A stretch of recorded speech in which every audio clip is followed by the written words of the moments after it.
It's like so cold out there. I live in Alaska. I actually live in Alaska. I don't. I'm sorry.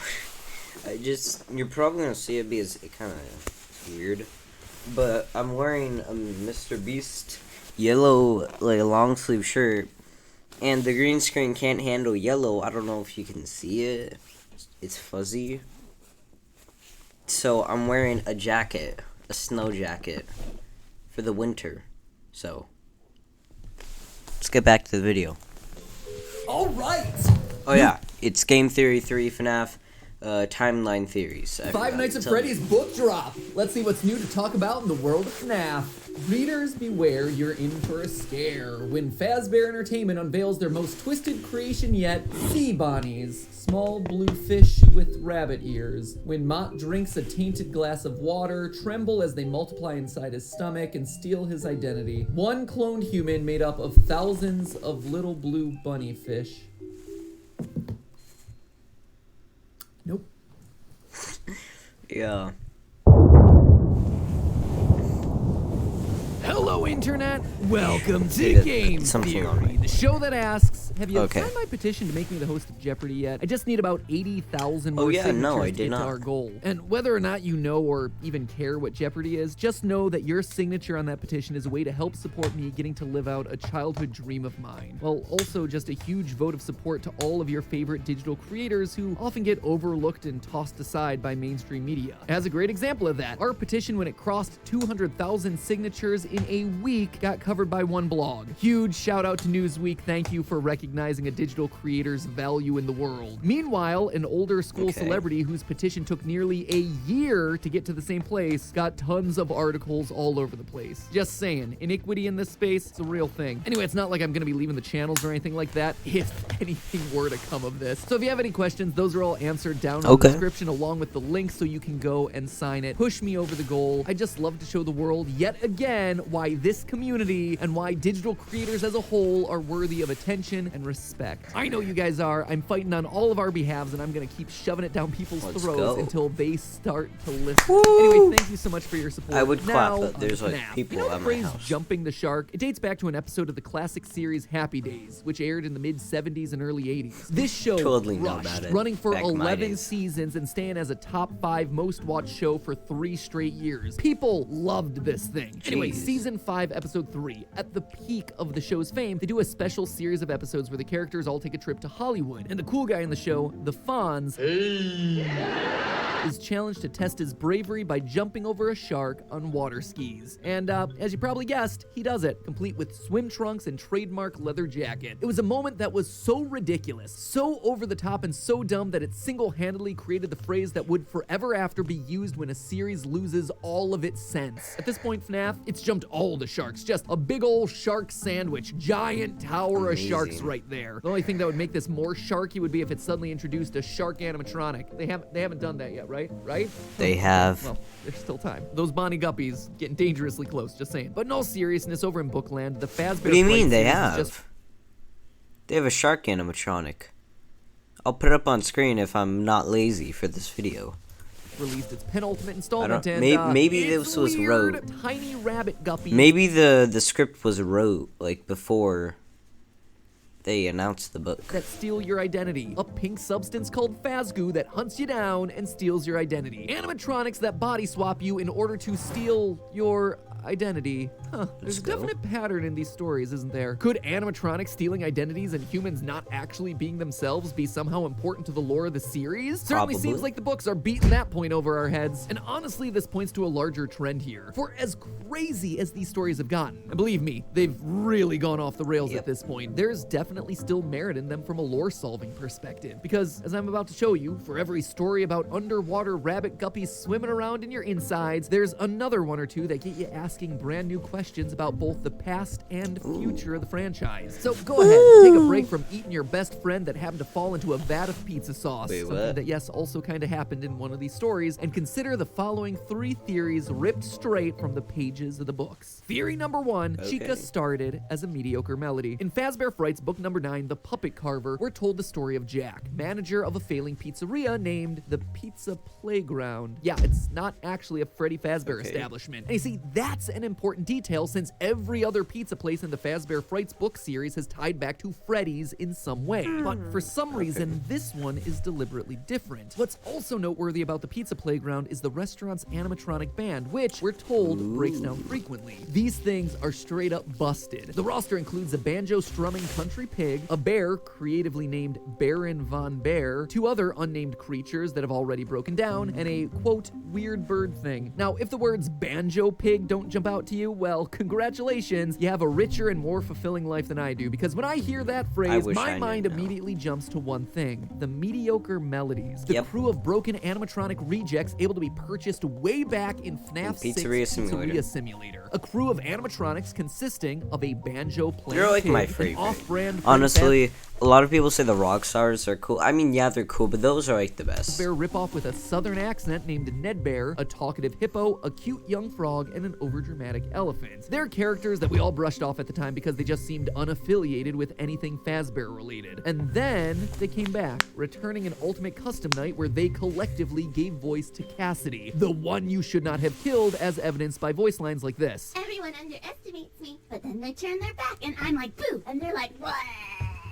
Sorry, queued up the wrong clip. It's this one. This is how it feels, and you get to experience it over and over. I will never let you leave. You know, it suddenly occurs to me that maybe they were the ones that had to be Cassidy's voice in this game, because he's a spirit who's trapped inside Golden Freddy, a spring-lock suit who was never actually given a true voice box, whereas everyone else in the series was given a voice, at least at some point. Just a thought that I had randomly in the recording booth as I was rereading these lines. Also, Springtrap is able to talk because he has a guy inside of him, so interesting. Anyway, the mediocre melodies, a generic Freddy alternative, a country pig that plays the banjo, unnamed other characters that break down frequently. It seems like Pizza Playground's animatronics are indeed the mediocre melodies, which makes the call out of a weird bird thing being part of the band particularly interesting. Was Chica originally a mediocre melody? Chica has always been a bit of an oddball in the group. For instance, she's the only one to go missing for a game, specifically in Sister Location when she's the only one of the core 4 to not appear. And if you'll remember all the way back to the teasers for Sister Location, Chica's party world was listed in the source code as a separate establishment away from Circus Baby's entertainment.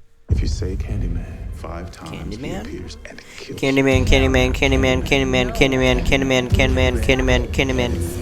I said Kinnaman. We also know that Freddy and Bonnie have been together since their little golden days, which means that Chica had to have been a later addition crew. Maybe she was with another band of animatronics the entire time. I mean, even the theming makes more sense with the mediocre melodies. Something about chicken animatronic wearing a bib just fits better alongside a farm-themed banjo pig and bear with a southern drawl. Kind of makes you wonder where Foxy the pirate comes in now, huh? Anyway, the reason I bring all of this up is that for a long time I've suspected that Chica is the key to the whole timeline of these games. No joke, I've literally had an email in my inbox for years addressed to myself reminding me to follow the missing Chica, since her coming and going from the lineup seems important, but up until now I've never had enough dots to put together in a timeline. We've known for a long time that she was the first to get stuffed with the little girl Susie.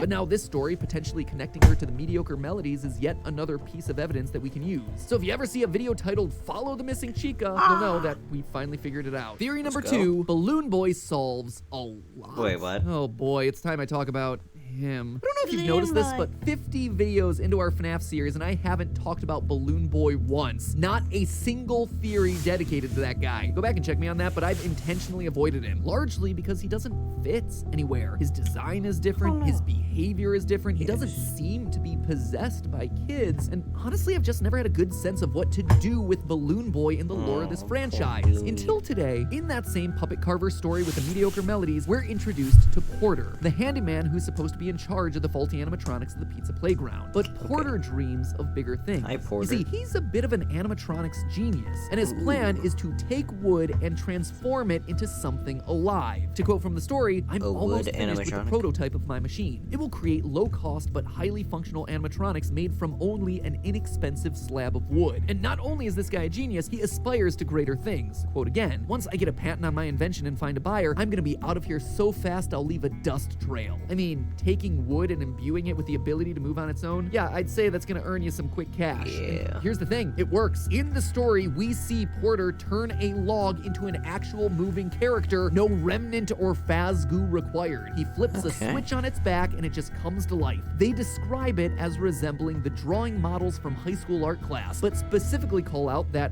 were you to put the figure in a fuzzy suit, it would resemble a bunny or a fox or a bear, and you'd have a low-cost animatronic. In short, it feels like this story gives us a lot. First, reading the story felt like reading Henry's origin, a brilliant creator and animatronic inventor just looking for a buyer to partner up with to launch his career, a buyer maybe named William Afton. Seems to me that Henry was a college engineer with a great idea, and his earliest experiments were in the form of these living wooden dolls. This, in turn, explains both Balloon Boy and the Mini-Renas. Remember, the book described his wooden puppets as resembling the drawing models from high school art class, which, if you're not familiar, are these guys. That is why we have so many living dolls wandering around these pizzerias that don't seem to have spirits inside of them, only able to say basic words like, Hi.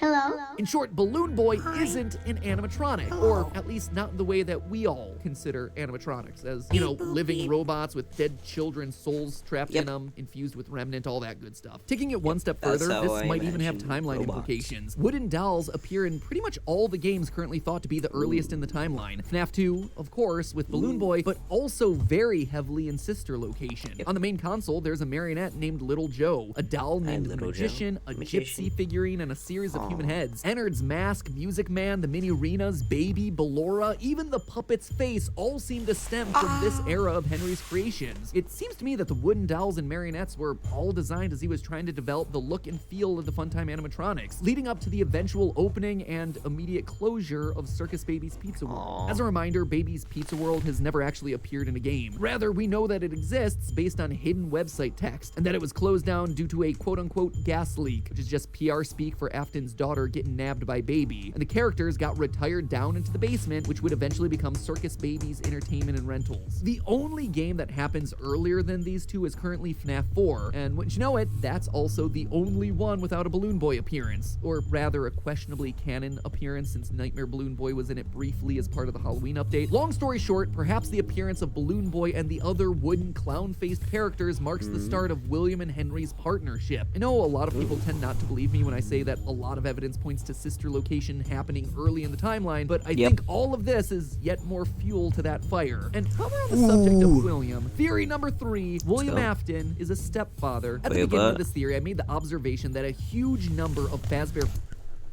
What? Oh my gosh.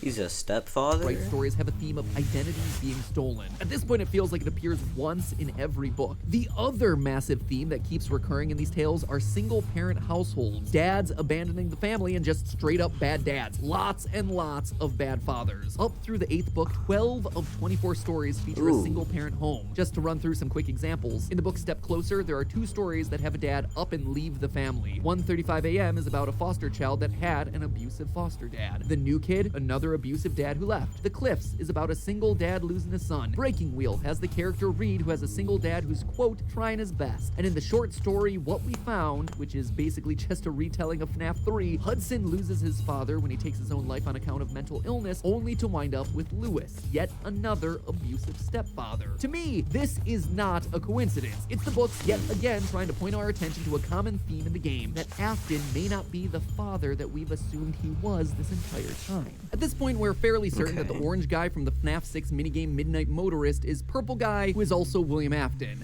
Today. Sorry, I'm not And we see that he's screaming. far from a caring and banging on doors, yelling at his son, making threats. Shock of all shocks, a guy who moonlights by kidnapping kids and running experiments on their remnant soul juices, and a father you want to go into the backyard and play catch with. Whoa, who would have saw that one coming? But the fact is, the books seem to be alluding to another layer in this, that he isn't actually Crying Child or Elizabeth's biological father. It would explain why Baby in both the Silver Eyes trilogy and Fazbear Frights feels a cold distance from her dad. Not just that he's lost in his work, but that he's not interested in her outside of what she can do for his experiments. That might be why he actually prefers Henry's daughter to his own. It might also explain Afton's relationship with the Crying Child, how we've suspected for a while that Afton might have been running experiments experiments on him, torturing him with animatronics and supervising him with surveillance cameras from his underground office. Taking it one step further, remember that story of Hudson whose dad took his own life? Well, Henry in both Silver Eyes and FNAF World is shown to take his own life. And Hudson in the Fazbear Fright story is a very clear parallel for Michael Afton. So could Michael Afton have started as Henry's son, only to wind up as William's stepson? Think back to the Sister Location cartoons. Clara, the baby isn't mine. An undying vampire in purple repeatedly saying, "He's not my son," in between every night of that game. I mean, it is a big swing when it comes to theories, but I think there's at least some interesting parallels there to consider. Supporting this, we've also yet to see any adult females in the Afton household. Now, I've speculated that Bellora's song is about a wife leaving her husband when he can't escape his own grief, but who knows? That song could be related to Henry's grief at the loss of his daughter Charlie. In the original novels, we're shown that Charlie dies, and that Henry loses his mind with grief, leading him to eventually take his own life. What if the line about an empty tomb isn't William's sadness, but rather a song about Henry's? And that in the aftermath of his death, his kids go to William, his partner. Oh yeah, speaking of Charlie, did you know that the puppet's name officially was Coils the Clown for a while? It's true. In the story Jump for Tickets, we're introduced to a character named Coils the Clown who, quote, has a lanky body with lemon and lime stripes. It has long arms, 3 fingers, and a face that looks like a crescent moon that turns upside down when it's sad. And just like the security puppet in the game, Coils the Clown is canonically responsible for roaming around the restaurant looking for intruders and gets sad when a child dies accidentally on his watch. Again, like everything with all the books, there's definitely some changes that have been made. I'm gonna have to like quit FNAF. The actual name, and that name being funny like Coils the Clown made me pretty happy. Even though it was a small thing. So there you have it, friends. 3 more theories to chew on down in the comments below and on the Game Theorist subreddit. You can bet that I will be reading all of your thoughts, so make sure you keep them coming. I don't know if any of these will lead to massive lore revelations, but hey, they were things that I thought were at least worthy of calling out and thinking about. And all of this is without even mentioning the stuff that's happening around Security Breach. I mean, have you seen the new images coming out of their secret website? It's pretty terrifying stuff. Still early days to be sure over there, which is why I didn't want to comment on any of that yet, but you can bet that we're starting to get close to the actual release of a game in this game franchise. FNAF season is upon us yet again, and finally I'll have a game to talk about rather than more books. So stay safe and watch out for any misfiring animatronics tied to security databases. In the meantime, remember, it's all just a theory. A game theory. Thanks for watching. You know,